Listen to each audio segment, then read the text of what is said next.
Uncle Story Time. My cousin's midnight encounter.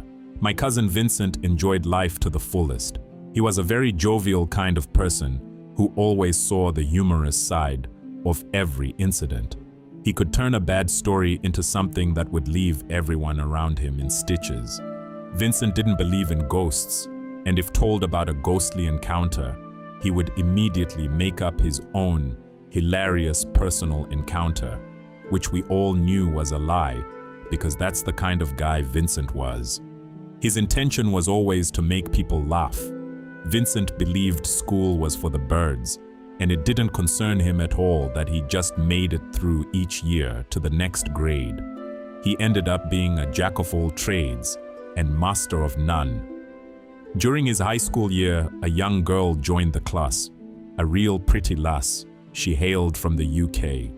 Her father was sent to the country on a 3-year contract.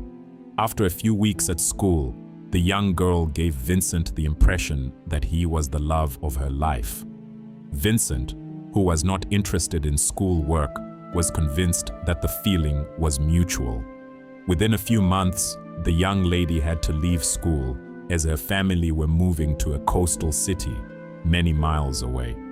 Vincent was told by his girlfriend that he was welcome to come and stay with them anytime he wanted to. What he didn't know was that she didn't really mean it. A month later, love-stricken Vincent decided to use the little money in his pocket to purchase a one-way train ticket to the coastal city. One morning, he removed his books from his school case, packed some clothes in the case, stuck his head around the door so that his mom couldn't see that he was not wearing school uniform, and waved goodbye. 2 hours later, he called his mom to tell her that he was at the station and not at school. He assured her he would be fine and that she should let the school know. The following afternoon, Vincent got off the train, and by early evening he had arrived unexpected at his girlfriend's house. Her father invited him in and told him that she had gone off with her friends to a party and would be home much later. As the evening progressed, Vincent realized that this pretty girl had already forgotten about him. He made some excuse about not needing a bed for the night and said his goodbyes to her parents.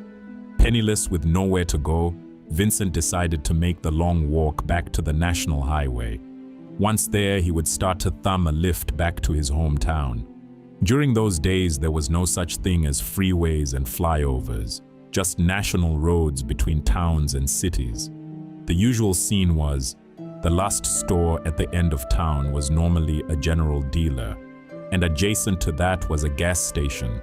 The last light you passed before driving on the dark highway, no street lights on any national road those days, was the light from the gas station. Vincent found himself passing the gas station around midnight. With the light from the gas station just behind him, he decided to walk a little further and then start thumbing a lift.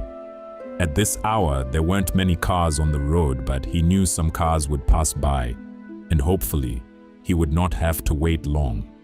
While walking on the side of the road, there was long grass to his left. Out of nowhere, 2 men came walking toward him through the grass. Because the grass was long, he could not see their legs. He wondered where they were coming from and where they were going. Seconds later, the hair on his neck became very stiff, and he realized these guys were floating toward him. Vincent pretended to look at his watch. He wasn't wearing one. And when he looked up, they were gone. Nowadays, Vincent is a firm believer. Hope you enjoyed my story. Cheers. Story 2. Hostel Terror. In 1984, my parents sent me to RSA ahead of our emigration out of Zimbabwe to a boarding school in the Eastern Transvaal.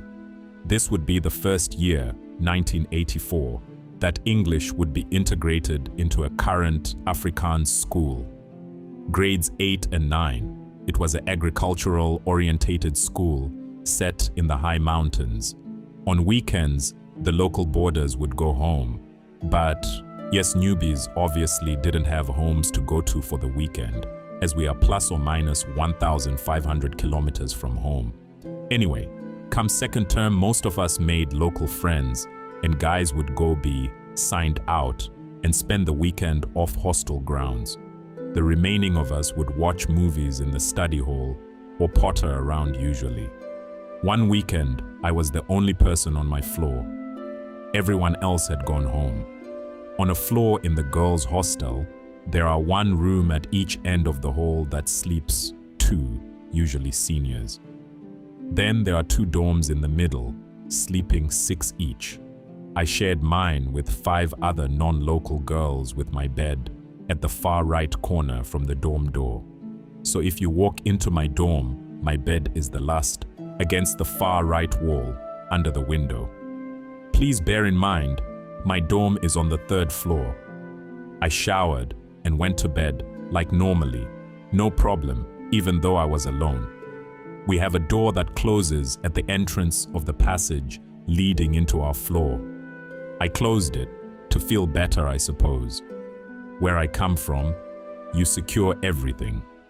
Habit, I guess. I don't know what time it was, as there is no clock in our dorm room, but I had long fallen asleep when I was awoken by the passage door opening. You could hear the handle creak. Then my dorm door opened in much the same fashion. I was facing the wall, fortunately, and I could hear bare feet walking towards my bed on the linoleum flooring tiles. Then the corner of my bed dipped, like someone sitting down on my bed.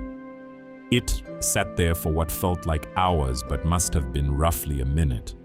Then my bed lifted and the footsteps retreated out my dorm and faded. I didn't move a muscle or slept. I watched under the curtain above me for sunlight. I haven't gone into the school's history, but I know it's been around a long time.